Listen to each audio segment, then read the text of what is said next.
Le diabète est un trouble de l'assimilation, de l'utilisation et du stockage des sucres apportés par l'alimentation. Cela se traduit par un taux de glucose dans le sang, encore appelé glycémie élevée. On parle d'hyperglycémie.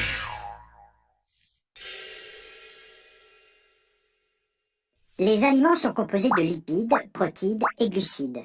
Ce sont eux qui fournissent l'essentiel de l'énergie dont a besoin le corps pour fonctionner, qui passent dans l'intestin, puis rejoignent la circulation sanguine. Quand on mange, le taux de sucre dans le sang augmente.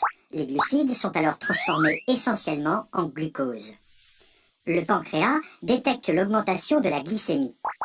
Les cellules bêta de celui-ci, regroupées en amas, appelées îlots de Langerhans, secrètent de l'insuline.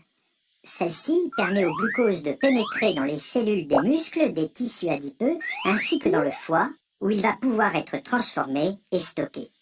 Ainsi, la glycémie peut augmenter légèrement, puis revenir à un taux normal, et le glucose être converti en réserve et en énergie. Chez les personnes atteintes de diabète, ce système ne fonctionne pas. Par un dosage de la glycémie pratiquée en laboratoire.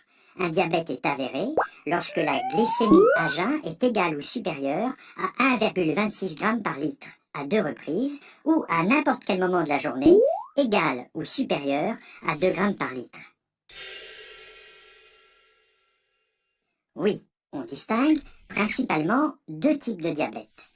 Le diabète de type 1 qui touche 10% des diabétiques, le diabète de type 2 qui en touche 85%, les autres types de diabète concernent les 5% restants.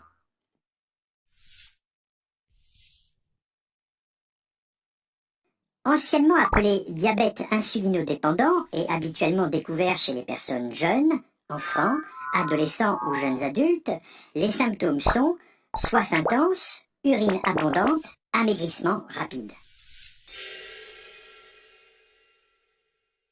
L'organisme ne reconnaît plus les cellules bêta du pancréas et les détruit. On dit que le diabète de type 1 est une maladie auto-immune. Le glucose ne pouvant entrer dans les cellules retourne dans le sang. Le taux de glucose dans celui-ci s'élève. On ignore pourquoi cette destruction des îlots de Langerhans se produit chez certains et pas chez d'autres. Il existe une prédisposition génétique, mais les autres causes sont mal connues. L'environnement pourrait avoir également un rôle. Le corps ne fabriquant plus du tout d'insuline, l'unique traitement actuel est l'apport de celle-ci, soit sous forme d'injection, avec une seringue ou un stylo, soit avec une pompe, appareil portable ou implantable, destiné à administrer l'insuline en continu. Ce diabète apparaît généralement chez les personnes de plus de 40 ans. Cependant, les premiers cas d'adolescents et de jeunes adultes touchés apparaissent en France. Le surpoids, l'obésité et le manque d'activité physique en sont la cause chez les personnes génétiquement prédisposées. Sournois et indolore, le développement du diabète de type 2 peut passer longtemps inaperçu. On estime qu'il s'écoule en moyenne 5 à 10 ans entre l'apparition des premières hyperglycémies et le diagnostic. Dans ce diabète, autrefois appelé non insulinodépendant, le processus est différent de celui du type 1. Deux anomalies sont responsables de l'hyperglycémie. Soit le pancréas fabrique toujours de l'insuline, mais pas assez par rapport à la glycémie, c'est l'insulinopénie.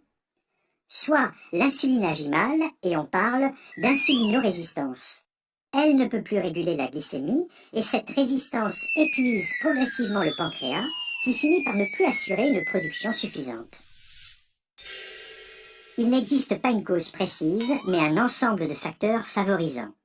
Une origine génétique, des antécédents de diabète du même type sont souvent présents dans la famille, des facteurs environnementaux, une alimentation déséquilibrée, un manque d'activité physique responsable du surpoids. Il est traité dans un premier temps par des mesures hygiéno-diététiques, c'est-à-dire une alimentation équilibrée et de l'activité physique. Puis, on a rapidement recours à des traitements antidiabétiques oraux ou injectables. Leur efficacité n'est optimale que s'ils sont associés à une alimentation équilibrée et à une activité physique régulière. Le diabète de type 2 est une maladie évolutive. Après l'augmentation progressive des antidiabétiques, des injections d'insuline seront proposées aux patients lorsque la carence en insuline sera trop importante. Le but du traitement dans les deux diabètes est de normaliser la glycémie.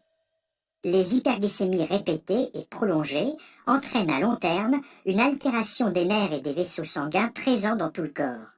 Ce sont les complications du diabète, qui peuvent se traduire par une cécité, des atteintes des pieds pouvant conduire à des amputations, des infarctus et des accidents vasculaires cérébraux, des troubles de l'érection ou une insuffisance rénale. Malgré la recherche médicale qui avance tous les jours, le diabète reste une maladie qui se soigne très bien, mais qui ne guérit pas. Il faut donc toute sa vie se surveiller, garder de bonnes habitudes alimentaires et une activité physique, prendre régulièrement ses médicaments.